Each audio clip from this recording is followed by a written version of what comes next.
దేవుని ప్రజలరా, దేవునిలోకి వచ్చిన తర్వాత, ప్రభు అయిన యేసుక్రీస్తు వారిని అంగీకరించిన తర్వాత పాపము జోలికి వెళ్ళొద్దు. ఎందుకంటే పాపం ఎలాంటిదంటే విషపూరితమైనటువంటి పాము లాంటిదండి.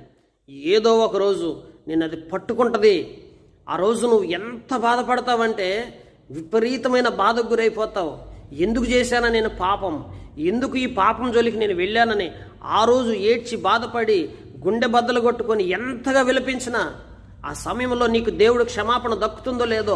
కనుక దేవుడు నీకు ఇచ్చిన సమయం అందే, ప్రభువా నా పాపాన్ని పరిహరించయ్యా, తొలగించయ్యా, సంపూర్ణమైన విడుదల దయచేయ్యా, నాకు పరిశుద్ధ జీవితాన్ని దయచేయమని చెప్పి నువ్వు హృదయపూర్వకంగా అడుగు. లేకపోతే నువ్వెక్కడున్నావంటే ఆ పాము యొక్క కాటులాగా విషపూరితమైనటువంటి ఆ యొక్క విషానికి సమీపంగా ఉన్నావు. కనుక ఆ విషం ఎప్పుడైనా చిమ్మించవచ్చు. ఆ రోజున నువ్వు బాధపడతావు ప్రియుడా. కనుక ప్రభునందు